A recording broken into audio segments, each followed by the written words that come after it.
Birches by Robert Frost. तो इससे पहले कि हम लोग चैप्टर के डिटेल में जाएं, पहले समझ लें कि बर्चेस जो पोएम है ये थोड़ा सा इमेजिनेटिव पोएम। यहाँ पर जो पोएट है वो थोड़ा सा इमेजिनेटिव माइंड से एक इमेजिनरी सिचुएशन क्रिएट कर रहा है, और एट द सेम टाइम वो रियलिटी ऑफ लाइफ के बारे में भी डिस्कस कर रहा है। यानी ये दोनों एंगल के एंड से वो सिचुएशन को एक्सप्लेन करने का कोशिश कर रहा है। तो लेट्स सी क्या है। सो पोएट बोलते हैं, When I see birches bent from left to right across the lines of straighter darker trees, यानी बहुत सारा पेड़ है, लाइन से बर्चेस का पेड़ लगा हुआ है, और मैं देखता हूं कि बर्चेस का जो पेड़ है वो लेफ्ट से राइट की तरफ झुका हुआ है। When I see birches bent to left and right, कोई लेफ्ट की तरफ बेंट है तो कोई राइट की तरफ, across the lines of straighter darker trees, और बहुत सारा स्ट्रेटर डार्कर ट्रीज है और लाइन से बहुत सारा पेड़ नजर आ रहा है। आई लाइक टू थिंक, देखो यहाँ कीवर्ड क्या है, आई लाइक टू थिंक, यानी पोएट को ऐसा मन करता है सोचने का। इसका मतलब ये रियलिटी है वो नहीं है। तो वो क्या बोल रहे हैं, I like to think some boys been swinging them, बोला मेरे को मन करता है ऐसा सोचने का कि वहां कोई बच्चा है, कोई लड़का है जो उस बर्चेस के पेड़ में स्विंग कर रहा है, जिसके वजह से ये बर्चेस का पेड़ झुक चुका है। But swinging does not bend them down to stay as ice storms do. अब वो इमेजिनेशन से रियलिटी के दुनिया में आ गए। वो जानते हैं कि मैं जो चाहता हूं कि बच्चे के वजह से ये हो, ये रियलिटी नहीं है।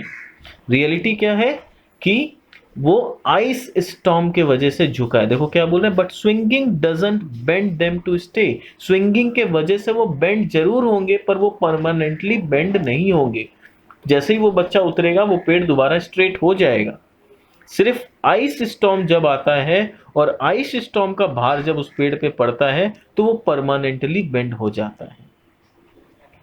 Often you must have seen them loaded with ice a Sunny winter morning, बोला कि आए दिन आप देखते होंगे बर्चेस के पेड़ को लोडेड विथ आइस, यानी Sunny winter morning. Winter morning, sunny morning मतलब रात भर आइस स्टॉर्म हुआ है, और आप जब सुबह उठो तो आप देखोगे बर्चेस का पेड़ पूरा बर्फ से ढका हुआ है एकदम। Often you must have seen them loaded with ice a Sunny winter morning after a rain, यानी रात भर के बारिश के बाद जब आप सुबह उठ के देखोगे तो वो पेड़ पूरा लदा हुआ है आइस स्टॉर्म से। They click upon themselves as the breeze rise and turn many colored as the stir cracks and creases their animal, यानी बोल रहे हैं वो जो बर्फ जो है वो एक दूसरे से क्लिक होके रखे हैं, वहां पर पेड़ के ऊपर बर्फ लोग अटका हुआ है। एज द ब्रीज राइज, और फिर जब हवा चलने लगता है और सूरज का रोशनी उस पर पड़ने लगता है, दे टर्न मल्टी कलर्ड, जैसे सूरज का रोशनी बर्फ पे पड़ेगा तो क्या होगा, 7 कलर स्पेक्ट्रम वाला सिस्टम हो जाएगा। तो they turn multi coloured as the stir cracks and crazes their enamel, और फिर सूरज का रोशनी से उनका जो एनिमल है वो धीरे धीरे क्रैक होने लगता है, यानी वो बर्फ धीरे धीरे पिघल के कमजोर होने लगता है। Soon the sun's warmth makes them shed crystal shells, और सून सन के वार्मथ के वजह से उन लोग का जो पकड़ था उस पेड़ के ऊपर वो ढीला होने लगता है, उनका क्रिस्टल शेल्स टूटने लगता है, और टूटते टूटते वो नीचे गिरने लगता है।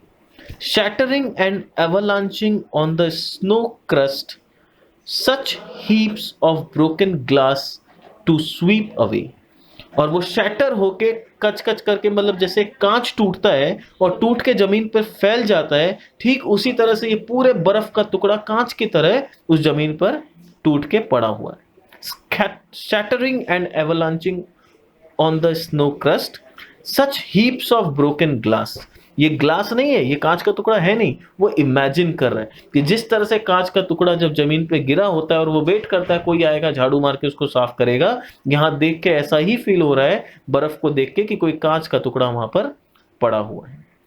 To be swept away, swept away मतलब कोई आके उसको झाड़ू मार के साफ करे। You would think the inner dome of heaven had fallen, और देख के ऐसा लगता है जैसे हेवन का जो इनर डोम है जो कि कांच का पूरा बना हुआ है वो अचानक से टूट के धड़ाम से नीचे गिर गया है। You would think the inner dome of heaven had fallen, they are dragged to the withered bracken by the load, they are dragged मतलब वो लोग को खींच के यहाँ पर नीचे उतार दिया गया। They dragged to the withered bracken by the load and they seem not to break. ये दे किसको बोला गया? पेड़ को बोला गया। They are dragged, they are dragged मतलब पेड़ को खींच के नीचे झुका दिया गया है।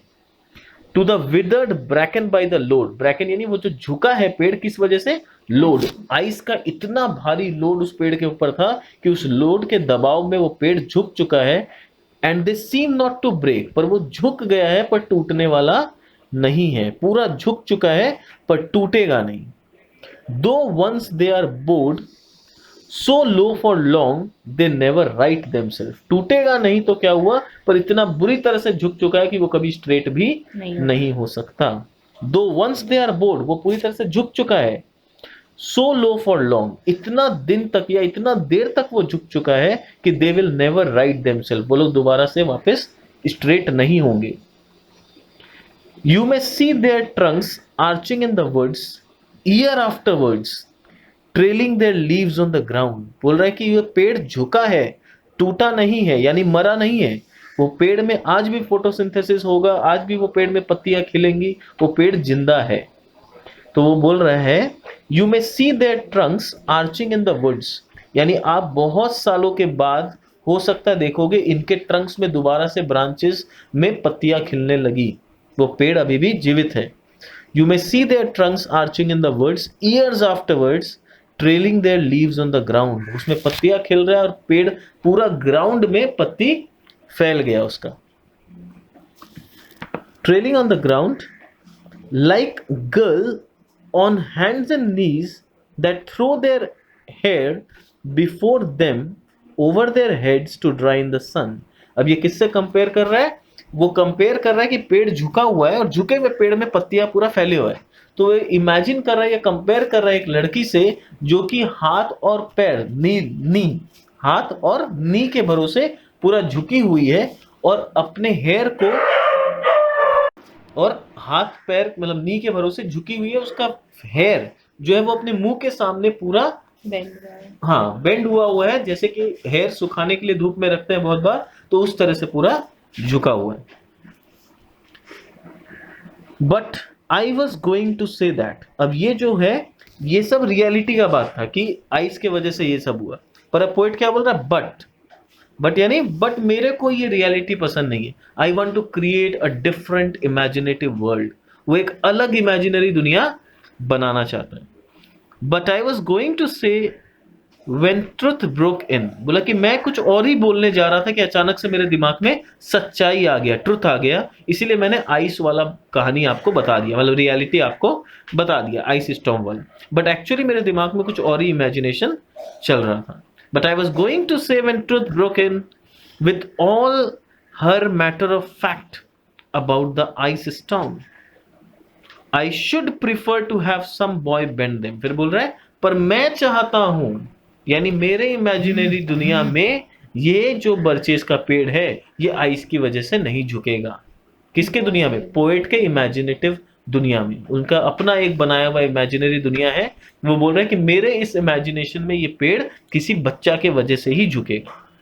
आई should prefer to have some boy bend them as he went out and in to fetch the cows, यानी ये उस लड़के ने बेंड किया है जिसे उसके पापा ने गाय को चराने के लिए, गांव में रहता था ये लड़का और उसके पापा ने उसे गाय को चराने के लिए भेजा था। Some boy too far from town to learn baseball, ये लड़का गांव में रहता है और शहर से इतना दूर रहता है कि ये जाके बेसबॉल नहीं सीख सकता खेलना। Whose only play was what he found himself, और उसका सिर्फ एक ही प्ले था उसके लाइफ में जो प्ले वो अपने मन से अपने लिए ढूंढ ले, यानी देयर वाज नो कंपेनियन, कोई उसका साथी नहीं है जो उसको बोले चलो बेसबॉल खेलते हैं कि क्रिकेट खेलते हैं कि फुटबॉल खेलते हैं, नहीं, वो अपने मन से अपने लिए जो गेम बना ले या ढूंढ ले वही उसके लिए गेम है।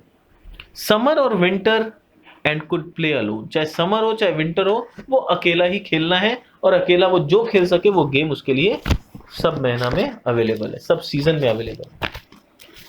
One by one he subdued his father's trees, बोल रहा है ये जो खेत है जिसमें ये पेड़ लगा हुआ है ये उसके फादर का खेत है और वो वहां पर क्या कर रहा है, वो उस पेड़ को अपना दुश्मन समझ रहा है, यानी वो बच्चा का एक इमेजिनेटिव पहले तो ये पोएट का इमेजिनेशन है। पोएट के इमेजिनेशन में एक बच्चा है जिसने इस पेड़ को अपना दुश्मन इमेजिन कर रखा है। यानी वो बच्चा इमेजिन कर रहा है कि ये सारे मेरे एनिमीज है, मुझे लड़ाई करके इन एनिमी को डिफीट करना, I want to defeat these enemies. तो one by one he subdued his father's trees by riding them down over and over again until he took the stiffness out of them। और वो तब तक इस पेड़ पे झूलता रहा, लटकता रहा, पेड़ को नीचे खींचता रहा जब तक कि वो पेड़ अपना स्टिफनेस खो ना दे और परमानेंटली बेंट ना हो जाए। और जब ये पेड़ बेंट हो जाएगा, वो लड़का इमेजिन करेगा मैंने फतेह प्राप्त किया। ठीक है, that was the attitude of this boy, that was the game he was playing. And not one but hung lip, not one was left. और इस तरह से ये लड़ाई वाले गेम में एक पेड़ ऐसा नहीं बचा जो कि कॉन्कर नहीं हुआ था। Not one but hung lip, एक भी पेड़ नहीं बचा था जिसको उसने झुकाया ना हो। Not one was left for him to conquer, एक पेड़ भी नहीं बचा था जिसे कॉन्कर करना बाकी था। He learned all there was to learn about not launching out too soon.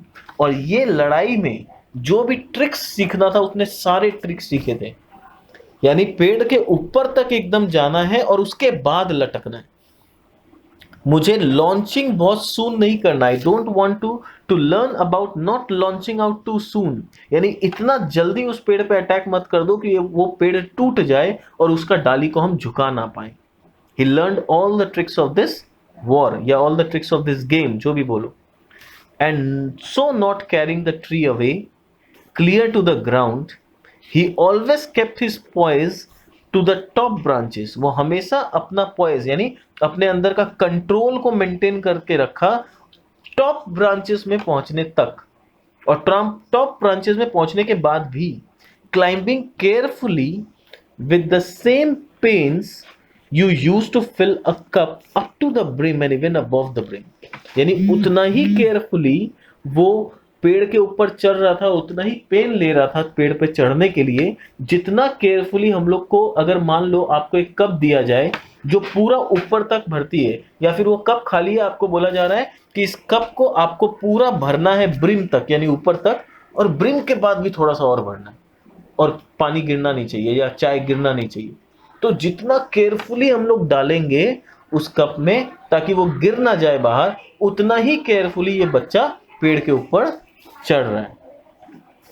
Then he flung outward, और ऊपर एकदम पहुंचने के बाद, टॉप ब्रांच में पहुंचने के बाद, ही फ्लंग आउटवर्ड, वो बाहर के तरफ एक ब्रांच को पकड़ता है, पहले फीट को बाहर निकालता है विद अ स्विश, स्विश मतलब छलांग के साथ, kicking his way down through the air to the ground. और एयर में किक करते हुए ग्राउंड की तरफ पूरा झुक जाता है। झुक जाता है यानी ब्रांच को पकड़ के पूरा झुल जाता है नीचे, ताकि ब्रांच भी उसके साथ, यानी वो पेड़ जो है नीचे उसके साथ आ जाए। ठीक है, तो ये पूरा उसका इमेजिनरी कहानी था। यानी यहां पर उसने क्या कहानी बताया कि एक बच्चा है, वो किस तरह से बर्चेस को झुकाया है, और ये रियलिटी नहीं है, ये उसका इमेजिनेशन है पोएट का। अब पोएट थोड़ा नॉस्टैल्जिया में चला जाता है। नॉस्टैल्जिया किसको बोलते हैं? जब हम अपने बचपन के बारे में सोचने लगते हैं। तो यहाँ पोएट भी थोड़ा सा नॉस्टैल्जिया में जा रहा है। देखो क्या बोल रहा है, So was I once myself a swinger of birches। बोला कि एक समय मैं खुद भी स्विंगर ऑफ बर्चेस था, यानी बचपन में। And so I dream of going back to be, और मैं दोबारा वो बचपन में जाना चाहता हूँ, दोबारा उन लम्हों को जीना चाहता हूँ। It's when I am very of considerations and life is too much like a pathless would. बोला कि ऐसे ख्याल मेरे दिमाग में कब आते हैं? when I'm too weary of consideration, when I'm too tired of my this adult life, यानी ये जो जिम्मेदारी वाला लाइफ है, रिस्पॉन्सिबिलिटी वाला लाइफ है, जब इस लाइफ से मैं बहुत थक जाता हूं ना, तो इस तरह का ख्याल मेरे दिमाग में आता है कि मैं दोबारा बच्चा बन जाऊं। क्यों ऐसा उसके दिमाग में आता है? क्यों वो अपने एडल्ट लाइफ से थक चुका है? And life is too much like a pathless would. बोला कि हम, मेरा जो लाइफ है ये एक पाथलेस वुड यानी जंगल, तो ये पाथलेस वुड के जैसा बन गया है, जहां बस मैं चले जा रहा हूं, पता नहीं है रास्ता कौन सा सही है। जंगल में अगर कोई खो गया तो वो क्या करेगा? इधर उधर भटक रहा है, मंजिल कहाँ है, रास्ता कहाँ है, कुछ नहीं पता। तो वैसा ही मेरा लाइफ हो चुका है। Where your face burns and tickles with the cobwebs, बोला कि जंगल में जब आप खो जाते हो, आप चलते हो तो क्या होता है, कभी इधर से पत्ता से फेस में लगता है, कभी उधर झाड़ी से फेस में लगता है, कभी हाथ में लगता है, कभी कॉबवेब्स आके मुंह में एकदम चिपक जाता है। ब्रोकन अक्रॉस इट, मतलब ये सब जो आसपास टूटा हुआ है वो कभी हाथ में लग रहा है, कभी मुंह में लग रहा है, कभी स्क्रैच आ जा रहा है, ये सब हो रहा है। And one I is weeping. अब यहां पर कीवर्ड क्या है, वीपिंग। देखो वीपिंग और क्राइंग में डिफरेंस है। क्राई क्या होता है, क्राई होता है जब अचानक से चोट लगता है, दर्द की वजह से हम लोग क्राई करते हैं। वीपिंग क्या होता है, weeping comes out of emotions. Crying में इमोशन हो ये जरूरी नहीं है। एक छोटा बच्चा को हम थोड़ा सा भी कर देंगे वो आ करके रोने लगेगा, he is not very emotional, वो देखेंगे 2 सेकंड में चुप हो गया, बिना बात रो रहा है अचानक से चुप हो गया। छोटा बच्चा लोग ऐसे ही बिहेव करता है, दैट इज क्राइंग। वीपिंग क्या होता है, जब आप अंदर से दुखी हो तब आप वीप करते हो। तो यही बोल रहा है कि I am weeping, one I is weeping, यानी मैं इतना थक चुका हूं अपने जिम्मेदारी वाले लाइफ से, इतना बोर हो चुका हूं, या इतने ट्रबल्स है, इतने चैलेंजेस और स्ट्रगल है, that one of my I is weeping. From a twigs having lashes across it open, और जितना भी झाड़ है पेड़ का, उसका एक साइड ऐसे ओपन हो रखा है कि कभी यहां से चल रहा हूं तो यहां से चोट लग रहा है, वहां से चल रहा हूं तो वहां से चोट लग रहा है। ये एक्चुअली नहीं हो रहा है, वो अपने लाइफ को जंगल के रास्ता से कंपेयर कर रहा है कि मेरा लाइफ एक जंगल का रास्ता के जैसा हो गया, जहां मंजिल का पता नहीं है पर हर कदम पे चोट लग रहा है। I would like to get away from earth a while, फिर बोल रहा है मैं इस अर्थ से कुछ समय के लिए भाग जाना चाहता हूं, बट अ वाइल यानी परमानेंटली नहीं, just for a little period of time, and then come back to it and begin over. और फिर बोल रहा हूं फिर वापस मैं अर्थ में आना चाहता हूं, I want to come back to the earth, I don't want to lose connection with earth permanently. मुझे मोक्ष नहीं चाहिए। हिंदू, अगर हिंदू वाले सिस्टम में बात करूं तो ये मोक्ष नहीं प्राप्त करना चाहता है कि जीवन मरण के साइकिल से एकदम खत्म, नहीं, मैं मरना चाहता हूं। I want to get out of the earth and want to come back to the earth and begin over. Begin over यानी दोबारा से बच्चा से अपना लाइफ को स्टार्ट करना चाहता हूं। May no fate wilfully misunderstand me, बोला कि भगवान प्लीज मेरे इस बात को आप विलफुली मिसअंडरस्टैंड मत करना कि मैं परमानेंटली दुनिया छोड़ के जाना चाहता हूं। नहीं नहीं नहीं, मैं वो नहीं बोल रहा हूं।